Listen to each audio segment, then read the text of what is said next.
guys! Happy Valentine's to everyone!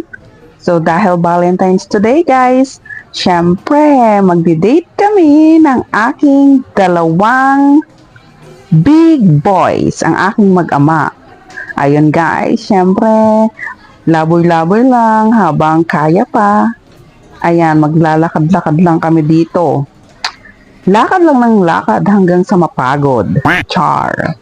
Si Prince, ayan no, hihingalin na naman sa sobrang pagod sa paglalakad. Siyempre guys, mag-aura-aura kami. Then ayun, picture-picture dahil adik kami sa aurahan. Then syempre, dahil napagod kami sa aming paglalakad at pag-aura, then syempre kakain kami. Then guys, kumain kami dito sa Chowking. Ang in-order lang namin is chicken laureate and beef wonton mommy. Siyempre, nagpahabol pa kami ng halo-halo. Hindi magiging kumpleto yan kung walang halo-halo.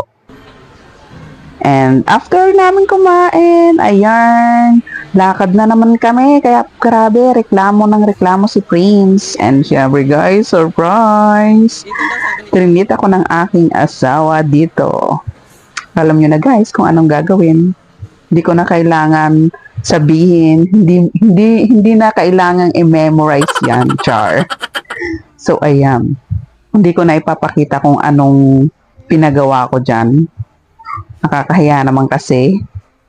Alam nyo na, ano yan, censored. Ayan ba itsura ng sa loob guys, oh.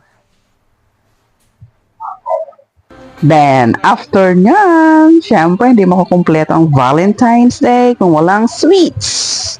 Ayan, actually guys, titingin-tingin lang kami dyan. Naglalaway na nga si Prince dyan eh. Hindi kami bibili dahil wala na kami pambili. Char. Ayan, tingin-tingin lang ng chocolates. Sa tingin lang eh, mabubusog ka na talaga. Hinay-hinay lang tayo sa matamis at baka magka-diabetes. Ayan nga, at napilit ni Prince ang dadad niyang bumili. Napilitan, char. Ayan, ang dami nga naman talagang chocolates dito guys. Nakakatakam.